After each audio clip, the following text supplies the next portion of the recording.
Shalom, selamat malam Bapak Ibu Saudara yang dikasihi Tuhan Yesus Kristus. Selamat berjumpa kembali dalam renungan pada malam hari ini. Doa dan harapan saya saudara semua ada dalam keadaan yang baik, sehat, penuh sukacita, dan selalu berlimpah berkat Tuhan.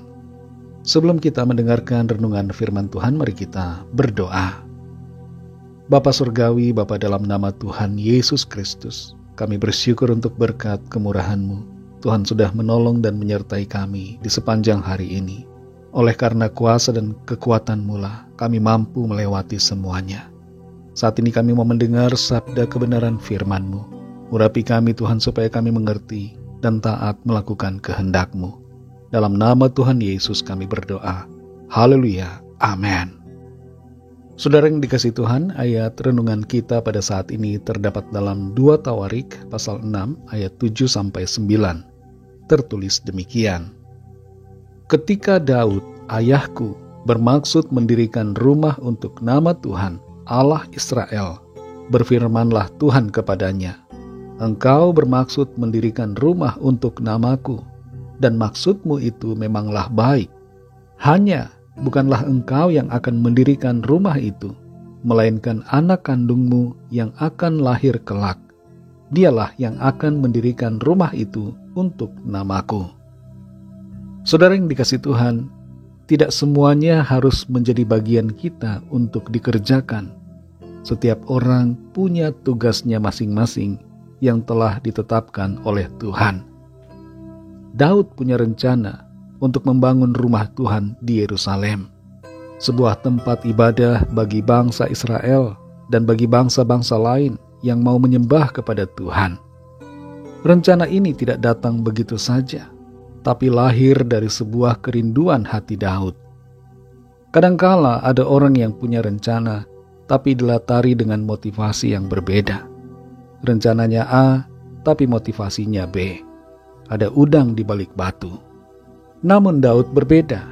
Ia sungguh-sungguh rindu untuk membangun sebuah bait suci, sebuah tempat ibadah kepada Tuhan. Dan hal itu telah ditunjukkan oleh Daud melalui sikapnya yang selalu merindukan akan Tuhan, selalu memuji, menyembah Tuhan, dan merenungkan firman-Nya. Dalam ayat yang ke-8 tertulis firman Tuhan yang mengatakan bahwa maksud Daud untuk membangun rumah Tuhan adalah baik. Tapi walaupun maksud rencananya baik, Tuhan telah menetapkan bahwa bukan Daud yang akan membangunnya, melainkan anaknya lah yang akan membangun rumah itu. Rupanya, tidak semua maksud dan rencana yang baik bisa dilaksanakan bila itu bukan untuk kita. Tidak semua cita-cita kita dapat kita kerjakan kalau itu bukan menjadi bagian kita. Bila Tuhan menetapkan lain, maka kita tidak bisa memaksakan diri. Daud sebenarnya bisa saja marah dan emosi. Kenapa dirinya tidak bisa membangun? Tapi ia sadar diri dan tunduk kepada kehendak Tuhan. Ia tidak mau melawan apa yang Tuhan sudah tetapkan. Dan ia tidak mau serakah untuk mengambil semua porsi pekerjaan bagi dirinya sendiri. Ia juga tidak mau meninggikan diri untuk mencapai sebuah prestasi yang dipuji-puji. Saudara yang dikasihi Tuhan, kita boleh saja punya maksud dan rencana yang baik, tapi sadari bahwa belum tentu maksud dan rencana kita yang baik itu seturut dengan kehendak Tuhan. Karena itu, jangan memaksakan diri, jangan marah, apalagi bersungut-sungut, serta mempertanyakan mengapa Tuhan tidak mengizinkan. Tidak perlu kita berupaya untuk membantah Tuhan dan mengerjakan dengan emosi apa yang menjadi rencana kita pribadi. Sadari bahwa setiap kita punya bagian dan porsi masing-masing untuk dikerjakan. Izinkanlah orang lain untuk melakukan apa yang tidak menjadi bagian kita.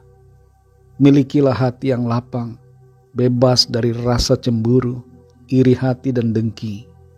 Serta bersyukurlah untuk porsi atau bagian yang dianugerahkan Tuhan bagi kita.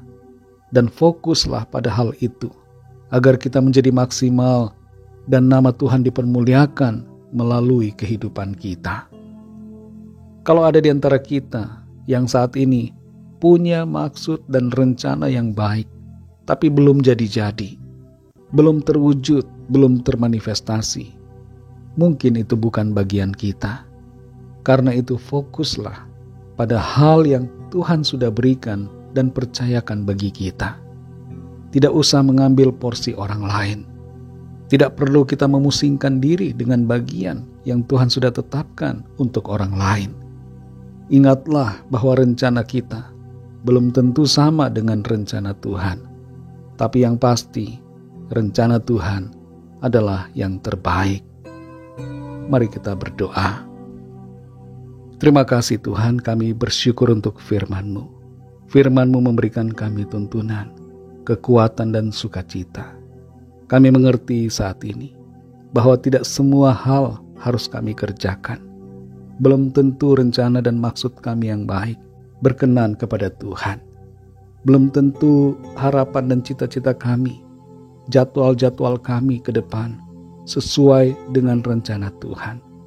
Kami sadari bahwa rencana-Mu berbeda dengan rencana kami. Dan Tuhan telah menetapkan porsi dan bagian kami masing-masing. Ada orang-orang lain yang Tuhan berikan kepercayaan yang berbeda dengan apa yang Tuhan percayakan bagi kami. Kami sadari itu ya Tuhan. Dan karena itu kami tidak mau memaksakan diri. Kami tidak mau secara emosional berusaha mewujudkan apa yang menjadi maksud rencana kami. Kami mau tunduk dan berserah pada kehendak Tuhan.